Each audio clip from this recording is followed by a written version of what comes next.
നമസ്കാരം.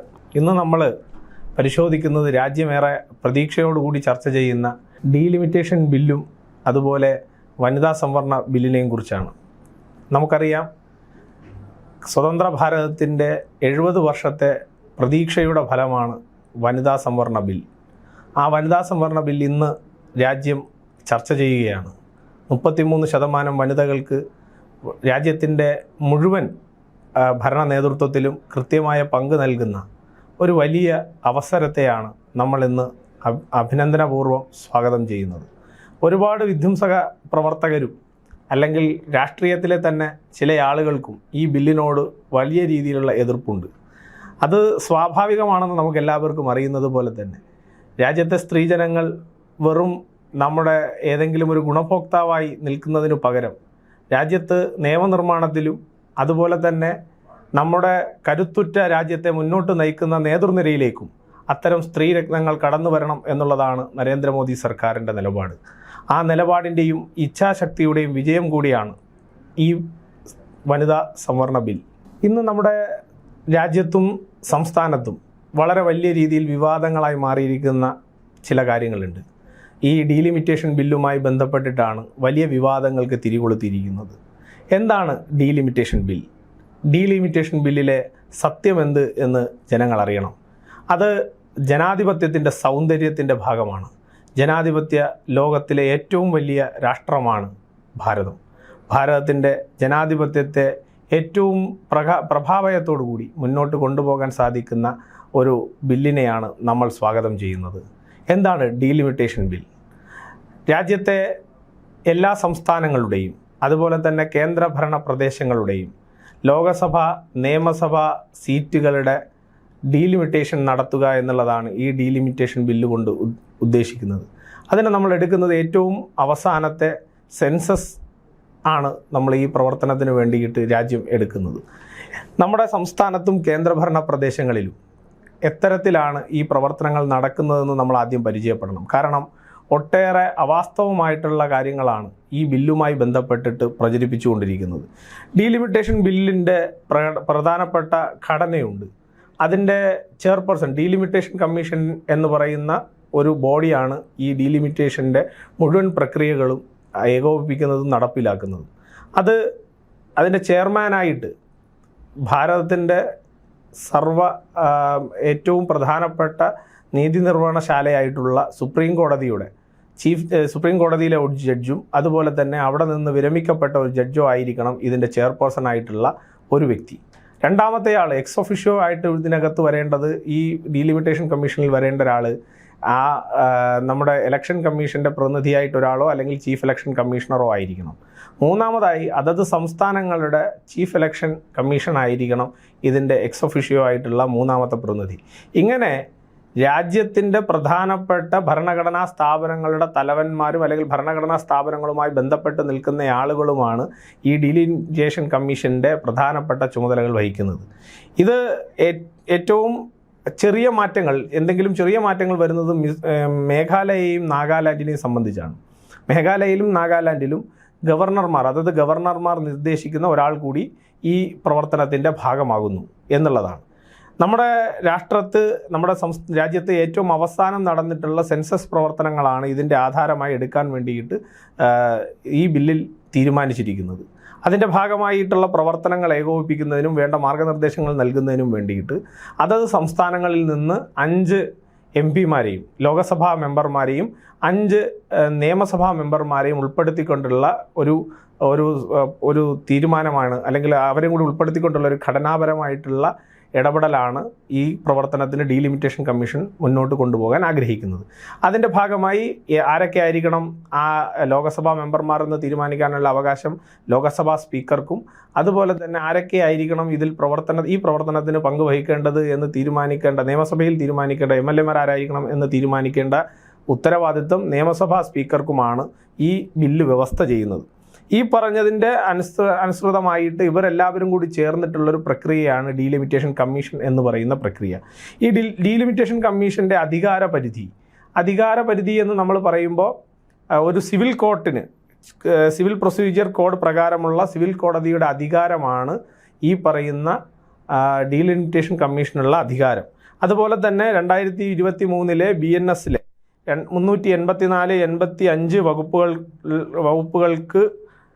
വകുപ്പുകൾ കൂടി ഉൾപ്പെടുന്നതാണ് ഡീലിമിറ്റേഷൻ കമ്മീഷൻ്റെ അധികാര പരിധിയായി വരുന്നത്. അപ്പോൾ വളരെ സുതാര്യമായി രാജ്യത്തിൻ്റെ ഭരണഘടനാ സ്ഥാപനങ്ങൾ എല്ലാം ഉൾപ്പെടുന്ന, അല്ലെങ്കിൽ രാജ്യത്തിൻ്റെ ഭരണഘടനാ സ്ഥാപനങ്ങളുടെ കൂടി മേൽനോട്ടത്തിൽ നടക്കുന്ന ഒരു സുതാര്യമായ പ്രക്രിയയാണ് ഡീലിമിറ്റേഷൻ എന്നുള്ളതിൻ്റെ ഏറ്റവും വലിയ തെളിവാണ് ഈ പറഞ്ഞ കാര്യങ്ങളൊക്കെ തന്നെ. ഈ പറഞ്ഞ കാര്യങ്ങളിലൂടെ ഒപ്പം തന്നെ നമ്മുടെ രാഷ്ട്രത്തിൻ്റേതായിട്ടുള്ള ഭരണഘടനാപരമായിട്ടുള്ള, നമ്മുടെ രാഷ്ട്രത്തിൻ്റെ ഘടനാപരമായിട്ടുള്ള, ഭൂമിശാസ്ത്രപരമായിട്ടുള്ള എല്ലാ കാര്യങ്ങളും കൂടി പരിഗണിച്ചുകൊണ്ടുള്ള ഒരു ബില്ലിനെയാണ് സത്യത്തിൽ നമ്മുടെ രാഷ്ട്രം ഇന്ന് ചർച്ച ചെയ്യുന്നത്. ആ ബിൽ വരുന്നതോടുകൂടി നമ്മുടെ ലോകസഭയുടെ അംഗബലം 850 ഉയരുകയും, നമ്മൾ മനസ്സിലാക്കേണ്ട ഒരു താരതമ്യം, പ്രധാനമായും നമ്മുടെ ഒരു ലോകസഭാ മെമ്പർ അല്ലെങ്കിൽ ഒരു MP കൈകാര്യം ചെയ്യേണ്ട ഭരണഘടനാപരമായിട്ടുള്ള ജനസംഖ്യ എന്ന് പറയുന്നത് 7.5 ലക്ഷം പേർ എന്നാണ്. ആ ജനസംഖ്യയിൽ നിന്ന് ഇന്ന് നമ്മുടെ പല സംസ്ഥാനങ്ങൾ, ഇപ്പോൾ കേരളത്തിലൊക്കെ ആണെങ്കിൽ അത് 12 ലക്ഷം വരെ എത്തുന്നു എന്നുള്ളതാണ് കണക്കുകൾ സൂചിപ്പിക്കുന്നത്. അത് ഉത്തർപ്രദേശ് പോലുള്ള അല്ലെങ്കിൽ രാജസ്ഥാൻ പോലുള്ള സംസ്ഥാനങ്ങളിലേക്ക് പോകുമ്പോൾ അത് ഏതാണ്ട് 15 ലക്ഷം വരെയൊക്കെ എത്തുന്നു എന്നുള്ളതാണ് ഇപ്പോഴത്തെ കണക്ക്. അപ്പോൾ സ്വാഭാവികമായും കഴിഞ്ഞ കുറേ കാലങ്ങളായി ഇത്തരത്തിലുള്ള പ്രവർത്തനം നടക്കാതെ വരുന്നതിൻ്റെ ഭാഗമായിട്ടുള്ള ചില ബുദ്ധിമുട്ടുകൾ ഈ MP-മാരുടെ പ്രവർത്തനത്തിൽ അവർക്ക് ഇത്രയും സംഖ്യയിലേക്ക് എത്താൻ സാധിക്കുന്നില്ല എന്നുള്ളത് കൂടി ഈ ഡീലിമിറ്റേഷൻ്റെ ഭാഗമായി നമുക്ക് ജനങ്ങൾക്ക് സൗകര്യപ്രദം എന്നുള്ള നിലയിൽ നമുക്കതിനെ കാണാൻ വേണ്ടി സാധിക്കുന്നു എന്നുള്ളതാണ് ഈ ബില്ലിനെ പ്രധാനമായും ആകർഷകമാക്കുന്നത്. പിന്നെ നമ്മളെ സംബന്ധിച്ചിടത്തോളം ഒട്ടേറെ രാഷ്ട്രീയമായിട്ടുള്ള ചില കാര്യങ്ങൾ ഇതിനകത്ത് പല ആളുകളും പറയുന്നുണ്ട്. പക്ഷേ ആ രാഷ്ട്രീയത്തിനെല്ലാം അപ്പുറത്ത് ഇത് ജനങ്ങൾക്ക് എത്രത്തോളം ഗുണകരമായി, എത്രത്തോളം സുതാര്യമായി നടക്കുന്നു എന്നുള്ളതാണ് നമ്മൾ ഇതിനകത്ത് പരിശോധിക്കേണ്ടത് എന്നുള്ളതാണ് എൻ്റെ വ്യക്തിപരമായിട്ടുള്ള ഈ പ്രവർത്തനത്തിലുള്ള ഒരു നിലപാട്. ഇപ്പം നമ്മൾ ഈ ബില്ലിനെക്കുറിച്ച് സത്യത്തിൽ ഇത്രയും വിശദമായി, അല്ലെങ്കിൽ ഈ ബില്ലിൻ്റെ കണ്ടൻറ്റുകൾ ഇത്രയധികം നിങ്ങളുടെ മുന്നിൽ അവതരിപ്പിക്കേണ്ട കാര്യമുണ്ടോ എന്ന് ചിലപ്പോൾ നിങ്ങൾക്ക് തോന്നാം. പക്ഷേ ഇന്ന് കേരളത്തിൽ സംജാതമായിരിക്കുന്നൊരു പ്രത്യേക സാഹചര്യമുണ്ട്, അല്ലെങ്കിൽ നമ്മുടെ സൊസൈറ്റിയിൽ സംജാതമായിട്ടുള്ള ഒരു പ്രത്യേക സാഹചര്യം. ജനാധിപത്യത്തിനെതിരായിട്ടുള്ള നിലപാടെടുക്കുന്ന ചില അർബൻ നക്സലുകൾ ഇന്ന് നമ്മുടെ സൊസൈറ്റിക്കകത്ത് പിടിമുറുക്കുന്നുണ്ട്. അത്തരം ആളുകളാണ് വളരെ വലിയ രീതിയിൽ ഈ ഇന്ത്യൻ ജനാധിപത്യത്തെ തകർക്കുന്ന നിലയിലുള്ള പല ചർച്ചകൾക്കും നേതൃത്വം കൊടുക്കുന്നത്. അവർ ഒളിഞ്ഞും തെളിഞ്ഞും ജനാധിപത്യപരമായിട്ടുള്ള ഏത് നിലപാടിനെയും, രാഷ്ട്രത്തിൻ്റെ പുരോഗതിയെ ലക്ഷ്യമാക്കി പോകുന്ന ഏത് നിലപാടിനെയും എതിർക്കുകയും അതിനെതിരായിട്ടുള്ള ഒരു മൊമെൻറ്റം സൃഷ്ടിക്കുകയും ചെയ്യുന്ന ഒരു പ്രത്യേക രാഷ്ട്രീയ സാഹചര്യത്തിലൂടെയാണ് നമ്മൾ പോകുന്നത്. പക്ഷേ ഈ ബില്ലിൻ്റെയും അതുപോലെ തന്നെ നമ്മുടെ ഡീലിമിറ്റേഷൻ ബില്ലിൻ്റെയും അതുപോലെ തന്നെ വനിതാ സംവരണ ബില്ലിൻ്റെയും കാര്യത്തിൽ അവർക്കൊപ്പം കേരളത്തിലെയും ഇന്ത്യയിലെ ചില പ്രതിപക്ഷ രാഷ്ട്രീയ കക്ഷികൾ കൂടി ഈ അർബൻ നക്സലുകളുടെ അതേ ദൗത്യം ഏറ്റെടുത്തുകൊണ്ട് മുന്നോട്ട് പോകുന്നു എന്നുള്ളത് കൊണ്ടാണ് ഈ ബില്ലിനെ പറ്റിയുള്ള ചർച്ച, അല്ലെങ്കിൽ ഈ ബില്ലിനെ പറ്റിയുള്ള വ്യക്തമായ കാര്യങ്ങൾ. അപ്പോൾ നമ്മുടെ ഒരു സുപ്രീം കോടതിയിലെ ഒരു ജഡ്ജ് ഒരിക്കലും ഒരു രാഷ്ട്രീയ താല്പര്യത്തോടു കൂടി ഈ ഡീലിമിറ്റേഷൻ നടത്തും എന്ന് നിങ്ങൾ ആരും പ്രതീക്ഷിക്കുന്നുണ്ടാവില്ല. ഒരു ഭരണഘടനാ സ്ഥാപനത്തിൻ്റെ മേധാവിയായിട്ടുള്ള, ഇപ്പോൾ ചീഫ് ഇലക്ഷൻ കമ്മീഷണറും ഉണ്ട്, അതുപോലെ തന്നെ സ്റ്റേറ്റ് ഇലക്ഷൻ കമ്മീഷണറും ഉണ്ട് എന്ന് പറയുമ്പോൾ സ്വാഭാവികമായിട്ടും ഒരു ഫെഡറൽ സംവിധാനത്തെ കൂടി അക്സെപ്റ്റ് ചെയ്തുകൊണ്ടാണ് ഈ ഡീലിമിറ്റേഷൻ എന്ന് പറയുന്ന പ്രവർത്തനം മുന്നോട്ട് പോകുന്നത് എന്ന് നമുക്ക് കൃത്യമായി മനസ്സിലാവും. അതുപോലെ തന്നെ നമ്മൾ വോട്ട് ചെയ്ത് നമ്മൾ ജനാധിപത്യത്തിൽ വിജയിപ്പിച്ചെടുത്ത്, ഇപ്പോൾ കേരളത്തിലുള്ള ചില രാഷ്ട്രീയക്കാരൊക്കെ പറയുന്നത് ഇത് BJPയുടെ രാഷ്ട്രീയ ലക്ഷ്യമാണെന്നാണ് പറയുന്നത്. പക്ഷേ നിങ്ങൾ നോക്കൂ, കേരളത്തിൽ BJPക്ക് MLA-മാരില്ല. ഈ MLA-മാരില്ലാത്ത കേരള നിയമസഭയിൽ നിന്ന് 5 MLA-മാരെ ഈ പ്രവർത്തനത്തിന് വേണ്ടി നിയോഗിക്കുമ്പോൾ, അതുപോലെ തന്നെ കേരളത്തിൽ BJPക്ക് 5 MP-മാരുമില്ല, ഒരൊറ്റ MP ആണുള്ളത്. അപ്പോഴും 5 MP-മാരെ ലോക്സഭയിൽ നിന്ന് ഇതിനു വേണ്ടിയിട്ട് ഈ പ്രവർത്തനം ഏകോപിപ്പിക്കാൻ അതത് സംസ്ഥാനങ്ങൾ ഡെപ്യൂട്ട് ചെയ്യുമ്പോൾ സ്വാഭാവികമായും ഇതിൻ്റെ സുതാര്യത അത് പ്രതിപക്ഷ പാർട്ടികൾക്കാണ് സത്യത്തിൽ ആദ്യം തന്നെ ഇതിൻ്റെ സുതാര്യത മനസ്സിലാവേണ്ടത്. പക്ഷേ അവർ ഈ രാജ്യത്തെ തകർക്കാൻ, അല്ലെങ്കിൽ ഈ രാജ്യത്തെ ജനാധിപത്യത്തെ തകർക്കാൻ, രാജ്യത്തെ തകർക്കുന്നതിനപ്പുറത്ത് രാജ്യത്തിൻ്റെ ജനാധിപത്യത്തെ തകർക്കുക എന്ന ലക്ഷ്യത്തോടു കൂടി പെരുമാറുന്ന അർബൻ നക്സലുകൾക്ക് വേണ്ടിയിട്ട് അവർ വിളിക്കുന്ന അതേ രീതിയിലുള്ള രാഷ്ട്രീയ നിലപാടെടുത്തുകൊണ്ട് മുന്നോട്ട് പോകുന്നു എന്നുള്ളത് കൊണ്ടാണ് നിങ്ങളുടെ മുന്നിൽ ഇത്തരം കാര്യങ്ങൾ മുന്നോട്ട് വയ്ക്കേണ്ടി വന്നത്. ഇനി ഇതിനകത്തൊരു രാഷ്ട്രീയമായ പ്രത്യാരോപണങ്ങൾ നടക്കുന്നുണ്ട്. രാഷ്ട്രീയമായിട്ടുള്ള ചില കൂട്ടിച്ചേർക്കലുകൾ ഇതിനകത്ത് നടക്കുന്നുണ്ട്. നമ്മളെ കേരളത്തെ സംബന്ധിച്ചിടത്തോളം, കേരളത്തിൽ ഈ വിഷയം ചർച്ച ചെയ്യുമ്പോൾ ഒട്ടേറെ തെറ്റായ പ്രചരണങ്ങൾ, അതായത് നമ്മുടെ ദക്ഷിണേന്ത്യയെ പൂർണ്ണമായും അവഗണിക്കുന്നു, ദക്ഷിണേന്ത്യക്ക് കൃത്യമായ പങ്ക് കൊടുക്കുന്നില്ല, ദക്ഷിണേന്ത്യ ഇതോടുകൂടി ദക്ഷിണേന്ത്യയുടെ ശബ്ദം അവസാനിക്കും എന്നുള്ള നിലയിലേക്കുള്ള ഒരു ചർച്ച കൊണ്ടുവരാൻ വേണ്ടിയിട്ട് വളരെ ഫലപ്രദമായിട്ട് അല്ലെങ്കിൽ വളരെ ട്രിക്കി ആയിട്ടുള്ള ചില നിലപാടുകൾ കേരളത്തിലെ ഇടത് വലത് മുന്നണികളും ഈ അർബൻ നക്സലുകൾ അടങ്ങുന്ന ഒരു സംഘം നടത്തിക്കൊണ്ട് വരുന്നുണ്ട്. നമ്മുടെ മുന്നിൽ ചില കണക്കുകൾ നമുക്ക് പരിശോധിക്കാൻ സാധിച്ചാൽ ഈ കാര്യങ്ങൾ കൃത്യമായി മനസ്സിലാവും. ഇനി ഞാൻ 1-2 കാര്യങ്ങൾ നിങ്ങളുടെ മുൻപാകെ വയ്ക്കുന്നത്, 2008 ഈ പറഞ്ഞ മണ്ഡല പുനഃക്രമീകരണം നടന്ന സമയത്ത് തിരുവനന്തപുരം ജില്ലയിലെ ചിറയൻകീഴും അതുപോലെ തന്നെ മൂവാറ്റുപുഴയും നമുക്ക് നഷ്ടപ്പെട്ടു. പക്ഷേ അത് 2008 ഈ പറയുന്ന ഡീലിമിറ്റേഷൻ്റെ ഭാഗമായി 2008 ഇത് നഷ്ടപ്പെടുമ്പോൾ 2009 തന്നെ പൊതുതെരഞ്ഞെടുപ്പ് നടന്നിരുന്നു. അപ്പോഴാണ് ഇപ്പോൾ പറയുന്നത് 2017 വന്നു കഴിഞ്ഞാൽ 2019 നമുക്ക് നടത്തുന്നതിന് ബുദ്ധിമുട്ടില്ലേ എന്നൊക്കെയുള്ള ചർച്ചകൾ കൊണ്ടുവരുന്നത്. അപ്പോൾ അത് അസ്ഥാനത്താണ് എന്ന് പറയാൻ വേണ്ടി മാത്രമാണ് ഞാൻ ആ കാര്യം നിങ്ങളുടെ മുൻപാകെ വെച്ചത്. ഇപ്പോൾ ഏറ്റവും ശക്തമായി കേരളത്തിലെ അല്ലെങ്കിൽ ഈ ചില ആളുകൾ പറയുന്ന ഒരു രാഷ്ട്രീയമുണ്ട്. അത് പ്രധാനമായും ദക്ഷിണേന്ത്യയെ അവഗണിക്കുന്നു, ദക്ഷിണേന്ത്യയുടെ ശബ്ദത്തെ അടിച്ചമർത്താൻ വേണ്ടിയിട്ടുള്ള ഒരു പ്രത്യേകതരം രാഷ്ട്രീയമാണ് ഇത് എന്ന് പറയാനാണ് അവർ ആഗ്രഹിക്കുന്നത്. ഞാൻ നിങ്ങളുടെ മുൻപിൽ 1-2 ഫാക്റ്റുകൾ ഞാൻ നിങ്ങളുടെ മുൻപാകെ വയ്ക്കാം.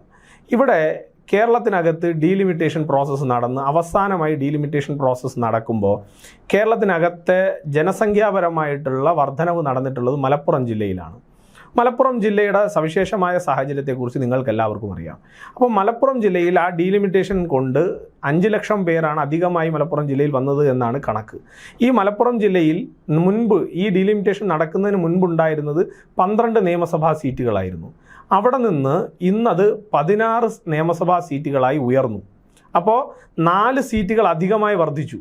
അന്ന് ആരും ഈ പറയുന്ന ദക്ഷിണ കേരളത്തിൽ എന്തുകൊണ്ട് സീറ്റ് വർദ്ധിച്ചില്ല എന്ന വികടമായ ഇന്ന് ഉയർത്തുന്ന ഈ വിഖണ്ഡ ന്യായം അന്ന് ഉയർത്തിയില്ല.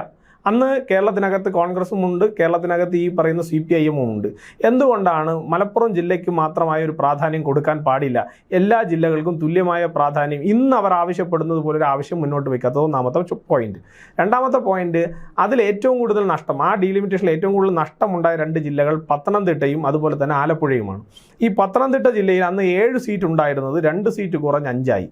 അതുപോലെ ആലപ്പുഴ ജില്ലയിൽ 11 സീറ്റ് ഉണ്ടായിരുന്നത് 2 സീറ്റ് കുറഞ്ഞ് 9 ആയി. അപ്പോൾ സ്വാഭാവികമായി എന്തുകൊണ്ടാണ് സൗത്ത് കേരളയോട്, ദക്ഷിണ കേരളത്തോട് ഈ അവഗണന എന്ന് ഇന്ന് കരയുന്ന ഒരാളും അന്ന് ചോദിച്ചില്ല. അപ്പോൾ അവിടെ നിന്ന് തന്നെ ഇവരുടെ രാഷ്ട്രീയമായ ദുഷ്ടലാക്ക് നമുക്ക് കൃത്യമായി ബോധ്യപ്പെടും. ഇനി മുന്നോട്ടേക്ക് പോകുന്ന സമയത്ത് കേരളത്തിൻ്റെ സവിശേഷമായ സാഹചര്യമാണ് ഇത് എന്ന് പറഞ്ഞാൽ പോലും ഇപ്പോൾ ഇവർ പറയുന്ന മറ്റൊരു ചോദ്യമുണ്ട്, ഹിന്ദി ഹൃദയഭൂമിയിലേക്ക് അധികാരം കേന്ദ്രീകരിക്കപ്പെടും. ഇപ്പോൾ നമ്മൾ സംസാരിക്കും 543 ലോക്സഭാ സീറ്റുകളാണ് ഭാരതത്തിലുള്ളത്. ഈ 503 ലോക്സഭാ സീറ്റുകളിലെ 325 എന്ന് പറയുന്ന ഏറ്റവും ഡിസസീവായിട്ടുള്ള ഒരു ഏത് കക്ഷി ഭരിക്കണം എന്ന് തീരുമാനം. ഇതാണല്ലോ ഇപ്പോഴത്തെ ചർച്ച.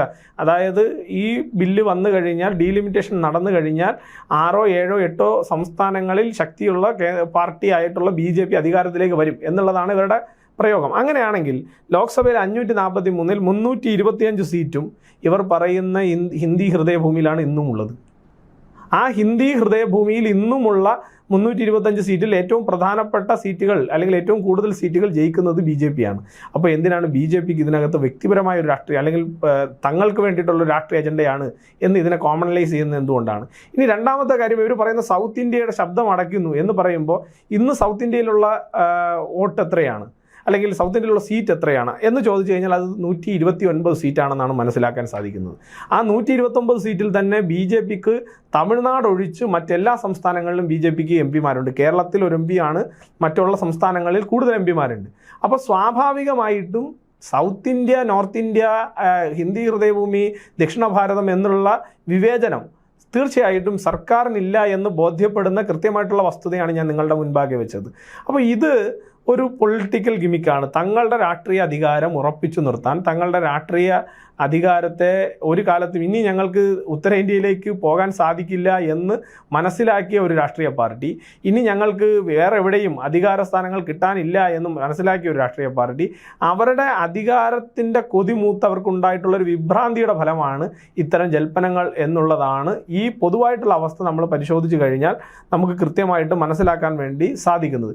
ഇപ്പോൾ അവർ പറയുന്ന നമ്മൾ ഭരണഘടനയെ തകർക്കുന്നു എന്നുള്ളതാണല്ലോ ചില ആളുകൾ മുന്നോട്ട് വെക്കുന്നത്. ഞാൻ ചോദിക്കട്ടെ, ഈ ഭരണഘടനാപരമായിട്ടുള്ള ഒരു കടമ നിറവേറ്റൽ കൂടിയാണ് ഈ പറയുന്ന സെൻസസ് കഴിയുമ്പോൾ തന്നെ ഡീലിമിറ്റേഷൻ നടത്തണം എന്നുള്ള ഭരണഘടനാപരമായിട്ടുള്ള ഒരു നിലപാടിനെ ഉയർത്തിപ്പിടിക്കൽ കൂടിയാണ് നടത്തുന്നത്. അങ്ങനെ അല്ല എങ്കിൽ ഞാൻ നേരത്തെ പറഞ്ഞ മലപ്പുറവും അതുപോലെ തന്നെ കൊല്ലവും അതുപോലെ ആലപ്പുഴയും പത്തനംതിട്ടയും നമ്മളൊന്ന് വെരിഫൈ ചെയ്യുമ്പോൾ അവിടെ നടന്നത് ജനാധിപത്യത്തിനും ഭരണഘടനയ്ക്കും എതിരാണ് എന്ന നിലപാട് ഇവിടെ ഇന്ന് ഈ വിഖണ്ഡവാദം ഉന്നയിക്കുന്ന ഏതെങ്കിലും ഒരാൾക്ക് ഉയർത്തിക്കാട്ടാൻ വേണ്ടിയിട്ടുണ്ടോ എന്നുള്ളത് പ്രസക്തമായ ചോദ്യമല്ലേ. അപ്പോൾ അതുപോലത്തെ ചില വിഷയങ്ങളെ കൃത്യമായി പഠിക്കാൻ, ചില വിഷയങ്ങൾ രാജ്യത്തിൻ്റെ താല്പര്യത്തിനനുസൃതമായി, രാജ്യം പുരോഗമിക്കുന്നതിനനുസൃതമായി പുരോഗമിക്കേണ്ട ചില കാര്യങ്ങളെ കൂടി പഠിക്കാനുള്ള താല്പര്യമില്ലായ്മയും അതുപോലെ തന്നെ ഏത് നിലപാടിനെയും കണ്ണടച്ചെതിർക്കുക എന്നുള്ള രാഷ്ട്രീയമായ ഒരു പാപ്പരത്വവും കൂടിയാണ് നമുക്ക് ഈ രണ്ട് ബില്ലിനെയും അവരെതിർക്കുന്നതിലൂടെ കാണാൻ സാധിക്കുന്നത്. കഴിഞ്ഞ 70 വർഷക്കാലമായി രാജ്യം പ്രതീക്ഷയോടുകൂടി കാത്തിരുന്ന വനിതാ സംവരണ ബില്ല് യാഥാർത്ഥ്യമാവുന്നതോടുകൂടി പണ്ട് അടുക്കളയിൽ നിന്ന് അരങ്ങത്തേക്ക് എന്ന് പറയുന്ന പ്രശസ്തമായിട്ടുള്ള ഒരു കൃതിയുണ്ട്. ആ കൃതിയിൽ പറഞ്ഞതുപോലെ നമ്മുടെ പല കുടുംബങ്ങളിൽ നിന്നുള്ള ശക്തിമതികളായിട്ടുള്ള സ്ത്രീകൾ, ഇന്ന് ഭാരതത്തിൻ്റെ ഖജനാവ് നിയന്ത്രിക്കുന്ന നിർമ്മലാ സീതാരാമനെ പോലെ കരുത്തുള്ള പ്രതിഭാശാലികളായിട്ടുള്ള ആശയപരമായും ആദർശപരമായും അടിത്തറയുള്ള ഒരുപാട് സ്ത്രീ രത്നങ്ങൾക്ക് രാജ്യത്തിൻ്റെ മുഖ്യധാരയിലേക്ക് കടന്നു വരാനുള്ള ഒരു വലിയ പരവതാനി വിരിച്ചു കൊടുക്കുന്ന ഇച്ഛാശക്തിയുടെ ഗവൺമെൻറ്റായി നരേന്ദ്രമോദിയുടെ ഗവൺമെൻറ് മാറുന്ന ഒരു സുദിനമാണ്, അല്ലെങ്കിൽ ഒരു വലിയ രാഷ്ട്രീയ മാറ്റത്തിൻ്റെ തുടക്കമാണ് ഈ ബില്ലുകൾ എന്നുള്ളതാണ് ഞങ്ങൾക്ക് പറയാനുള്ളത്.